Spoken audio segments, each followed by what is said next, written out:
On the Deep. A Fire Upon the Deep. Yuval नोआ Harari एक historian और best selling author हैं। उन्होंने इंसानों को एक सोशल स्पीशीज बताया है और ये समझाने की कोशिश की है कि बायोलॉजी में सोशल बिहेवियर की शुरुआत कैसे हुई। हरारी मानते थे कि आग का इस्तेमाल ही वो वजह है जिससे लैंग्वेज, कॉग्निशन और सोशल स्किल्स में डेवलपमेंट हुआ। आग की वजह से ही शुरुआती इंसान खाना पका पाए, जिस वजह से खाना खाने और उसे डाइजेस्ट करने में समय कम लगने लगा। शुरुआती इंसानों ने पूरे जंगल को जलाने के लिए भी आग का इस्तेमाल किया था, जहां वो जले हुए जानवर खा सकते थे और नट्स और मेवों की फसल उगा सकते थे।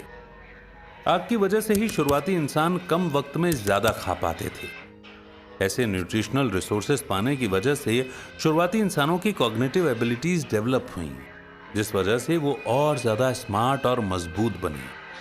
Developmental psychologist Michael Tomasello cultural intelligence theory को लेकर आए थे, जिसके मुताबिक कल्चर के इस्तेमाल से इंसान का ब्रेन एक बेहतर तरीके और तेजी से इंटेलिजेंस डेवलप करता है। उनके हिसाब से कल्चर ने ही शुरुआती इंसानों के सोशल कॉग्निटिव स्किल्स को डेवलप किया था। इन स्किल्स में लर्निंग, कम्युनिकेशन, बॉन्डिंग, आर्टिफैक्ट्स यानी कि कलाकृतियों का इस्तेमाल करना, सिंबल्स को समझना और सोशल प्रैक्टिस को फॉलो करना शामिल है। इन्हीं स्किल्स की वजह से शुरुआती इंसान ग्रुप्स में बातचीत करने और घुलने मिलने लगे थे।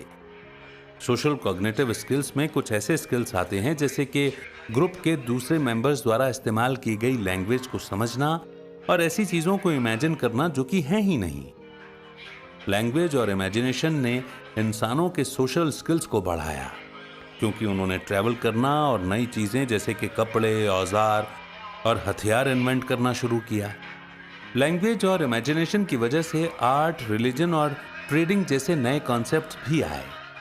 इंसान का ब्रेन अब ज्यादा इंटेलिजेंट होने के साथ साथ प्रॉब्लम्स को सॉल्व करने, प्लान्स बनाने और टूल्स को इस्तेमाल करने में भी बेहतर हो गया है। ब्रेन भी अपने 6 मेन पार्ट्स के फंक्शन के हिसाब से अपने आप डेवलप करता है।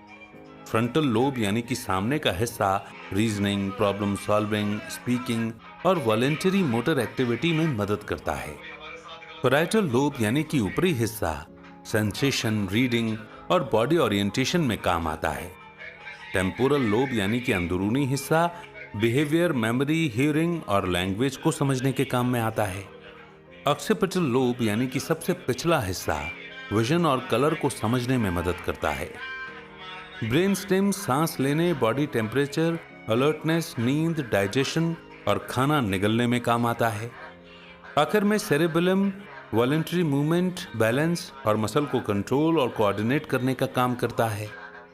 इस तरह से इंसान रोज के कामों को करने के लिए अपने ब्रेन के अलग अलग पार्ट्स का इस्तेमाल करता है। बातचीत करने और एक इंसान की सोशल जरूरतों को पूरा करने के लिए कम्युनिकेशन सबसे अच्छा तरीका है।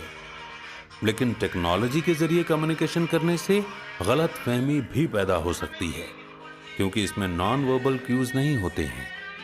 जैसे एक हार्ट इमोजी मिलने का मतलब ये नहीं है कि कोई इंसान आपको सच्चा प्यार दिखा रहा है। टेक्नोलॉजी के दूसरे नेगेटिव इम्पैक्ट भी हैं, जैसे इंसान का एक दूसरे को लेकर सोशल कंपैरिजन करना। सोशल मीडिया पर दूसरे लोगों के पोस्ट खुद में कमी, जलन और डिप्रेशन जैसी नेगेटिव फीलिंग्स को ट्रिगर कर सकते हैं। एक इंसान को ऐसा लग सकता है कि दूसरों की लाइफ उनसे बेहतर है। इसीलिए फेसबुक जैसे सोशल मीडिया से जुड़ने के बाद किसी की भी अच्छी और बुरी आदतें बन सकती हैं। ये उस इंसान पर डिपेंड करता है जो उसे इस्तेमाल कर रहा है।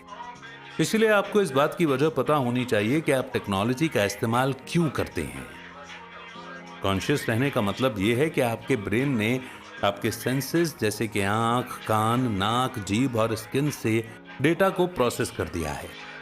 लेकिन एक इंसान के एक्शन का फैसला लेने में कॉन्शियसनेस काम नहीं आता। ये सिर्फ आपकी मनचाही मूवमेंट को कंट्रोल करने के लिए इंफॉर्मेशन को समझकर आप तक पहुंचाता है।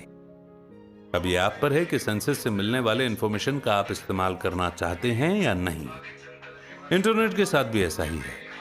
इंटरनेट अपने आप कुछ नहीं कर सकता है, क्योंकि वो सिर्फ प्रोग्राम किए गए एक्शन पर ही परफॉर्म कर सकता है। टेक्नोलॉजी और इंटरनेट का इस्तेमाल कर रहे लोग डिसाइड करते हैं कि उन्हें इसका इस्तेमाल कैसे करना है। नेक्स्ट चैप्टर है द $1 बिलियन क्वेश्चन। ऐसे दो हार्मोन्स होते हैं जो इंसान को इनर कम्युनिकेशन सिस्टम देते हैं। आपको जो अच्छा लगता है, डोपामाइन उस पर आपका ध्यान खींचता है, और ऑक्सीटोसिन आपको सोशल एक्टिविटीज के लिए अच्छा महसूस कराता है। डोपामाइन एक ऐसा फील गुड हार्मोन है जो आपको किसी भी चीज के लिए एक्साइटेड कर देता है। जैसे चॉकलेट का पहला बाइट खाते ही आपका डोपामाइन लेवल बढ़ जाता है, क्योंकि इसका टेस्ट आपको अच्छा लगता है।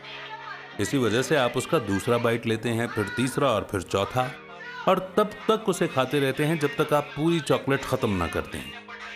डोपामाइन आपको रिवॉर्ड के तौर पर एक्सपीरियंसेस और एक्सपेक्टेशंस भी देता है, लेकिन सिर्फ कुछ वक्त के लिए ही। जैसे कैसीनो में आपको स्लॉट मशीन पर खेलते रहने का मन करता रहता है, क्योंकि जैसे जैसे आपके जीतने की इच्छा या उत्सुकता बढ़ती है, डोपामाइन का लेवल बढ़ता जाता है। जितना ज्यादा आप जीत के करीब जाते हैं, उतना ही आप आगे जाकर जीतना एक्सपेक्ट करते हैं। आप गेम में चैलेंजेस के नए लेवल्स को खेलने और प्राइज जीतने के लिए नई स्ट्रेटजीज को ट्राई करने के लिए एक्साइटेड महसूस करते हैं। ये इफेक्ट सोशल मीडिया को स्क्रॉल करने पर भी अप्लाई होता है। आप नहीं जानते कि अगला पोस्ट क्या होने वाला है, इसीलिए आप स्क्रॉल करते रहते हैं।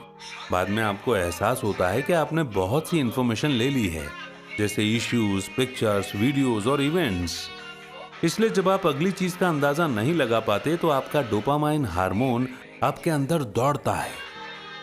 दूसरी तरफ ऑक्सीटोसिन एक लव हार्मोन है, जिसमें बच्चे को जन्म देना, फिजिकल इंटीमेसी, ब्रेस्ट फीडिंग और किसी को गले लगाने जैसा बायोलॉजिकल प्रोसेस शामिल है। इसमें बॉन्डिंग, विश्वास बनाना, रिलेशनशिप रखना, रिकॉग्निशन और एम्पैथी जैसे सोशल प्रोग्रेस भी शामिल हैं। रिलेशनशिप में ऑक्सीटोसिन को महसूस किया जा सकता है। अगर आप एक अच्छे रिलेशनशिप में हैं तो आप ज्यादा खुश और हेल्दी रहेंगे।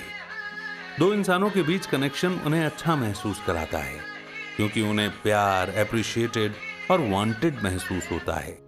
लेकिन अगर कनेक्शन को मेंटेन नहीं किया जाता है तो यह आपको फिजिकल और इमोशनल तकलीफ भी देता है। यह पॉजिटिव और नेगेटिव इफेक्ट डिजिटल कम्युनिकेशन पर भी अप्लाई होता है। अच्छे ऑनलाइन इंटरैक्शन से लोग कनेक्टेड और खुश महसूस करते हैं, लेकिन जब इसमें सोशल कंपैरिजन आ जाता है तो एक इंसान खुद को लेकर डीमोटिवेटेड महसूस कर सकता है। बच्चों और पेरेंट्स में बढ़ते फासले नेगेटिव इफेक्ट का एग्जाम्पल हैं। कभी कभी पेरेंट्स अपने बच्चों को फिजिकल और इमोशनल अटेंशन नहीं दे पाते, क्योंकि वो अपने ऑफिस या घर के काम में बिजी रहते हैं। वो अपने बच्चों को एंजॉय करने के लिए स्मार्टफोन और टैबलेट दे देते हैं, जिस वजह से उन्हें इस चीज की लत लग जाती है। बच्चे की मेंटल हेल्थ पर तब गहरा असर होता है जब वो ऐसे डिजिटल एनवायरनमेंट में बड़ा होता है जहां उसे अपने पेरेंट्स की तरफ से अटेंशन और डायरेक्ट फिजिकल कांटेक्ट बहुत कम मिलता है। बच्चा कभी एम्पैथी यानी हमदर्दी या सोशल स्किल्स नहीं सीख पाता, जिससे आगे जाकर दूसरों के साथ सोशलाइज करने यानी घुलने मिलने में उसे प्रॉब्लम हो सकती है। इसीलिए पेरेंट्स को बच्चों के साथ अच्छा रिश्ता बनाने की पूरी कोशिश करनी चाहिए। जैसे अपने बच्चे को हर संडे पार्क ले जाएं या उनके साथ खेलें। पेरेंट्स को उनके डिवाइस के इस्तेमाल को भी लिमिट में रखना चाहिए और बच्चों के साथ क्वालिटी टाइम बिताना चाहिए। अगर ऐसा नहीं किया तो इसका अंजाम फ्यूचर में भुगतना पड़ेगा। आगे चलकर बच्चे शायद वो बात न माने जो उनके पेरेंट्स उनसे कहते हैं। वो एक दूसरे से दूर होने लगेंगे।